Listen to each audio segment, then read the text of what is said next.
नहीं, बिल्कुल निश्चित तौर पर छात्र संघ के चुनाव होने चाहिए।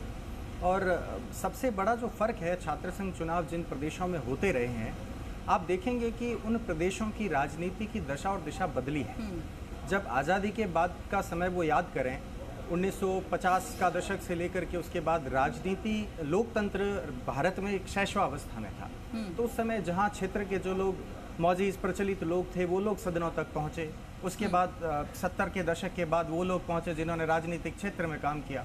और 90 का दशक आते आते हमने उन लोगों को देखा जिन्होंने छात्र राजनीति में खुद की जड़ें जमाई। छात्र राजनीति का सबसे बड़ा फायदा ये है कि वंशवाद जो हम लोग राजनीति में देखते हैं वो दूर होता है।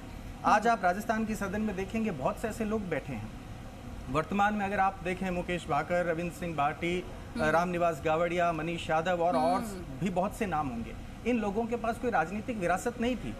ये लोग सदन में इसलिए पहुंचे कि छात्र राजनीति इनके पास एक बहुत बड़ा पृष्ठभूमि रही।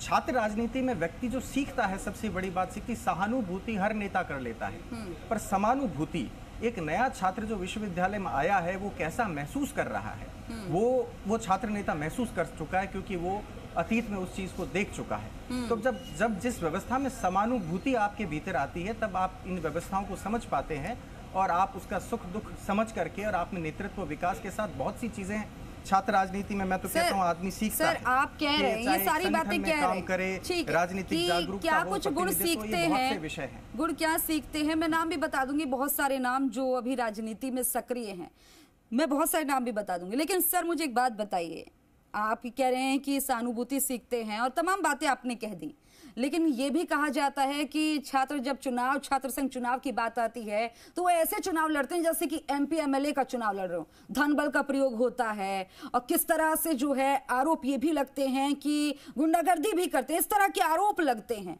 तो एक तरफ तो आप कह रहे हैं कि चुनाव लड़े जाते हैं बहुत ही शांति प्रिय तरीके से, लेकिन दूसरी तरफ से और बहुत सारी चीजें सीखते हैं और ये सीढ़ी बनती है, बहुत अच्छी बात है। और छात्रों से ही बड़े नेता बनते हैं, ये तो हम देख रहे हैं, रविंद्र सिंह भाटी जी बैठे हमारे सामने। लेकिन सर आरोप तो ये भी लगते हैं, फिर इस पर क्या कहेंगे आप? देखिए, निसंदेह इस आरोप को मैं पूरी तरह से नकार नहीं सकता, परंतु अगर आप संसदीय प्रणाली के चुनाव देखेंगे, जब संसद और विधायक के, तो उसमें आप देखेंगे क्या निर्वाचन आयोग जो आपको चीज़ें देता है, टर्म्स एंड कंडीशंस फॉलो करने के लिए, क्या वो कर पाते हैं? हाँ, ये बात भी दूसरी तरफ ठीक है कि छात्र संघ चुनाव में लिंग सिफारिशों की अनुपालना होनी चाहिए, जो कि पूरी तरह से नहीं होती है। इसकी जिम्मेदारी बनती है कानून व्यवस्था की और विश्वविद्यालय प्रशासन की। वो इस प्रकार की व्यवस्था को दुरुस्त करे कि भविष्य में आप एक दो बार किसी के अगर नॉमिनेशन है आप रिजेक्ट करिए, अगर वो अनुपालना नहीं करते हैं लिंग सिफारिशों की, या वो जहाँ जैसे अगर ज़्यादा पैसा खर्च कर रहे हैं, ऐसे कई विषय हो सकते हैं जिनको लेकर अगर वो नहीं मान रहे, तो आप एक दो बार अगर ऐसे एग्जाम्पल देंगे कि उनको टर्मिनेट कर दीजिए, एलिमिनेट कर दीजिए उनका कैंडिडेचर, तो निसंदेह तब आप लोग ठीक है। नहीं, इस पर भी मेरा एक सवाल है, मैं आपका रुख करूंगी।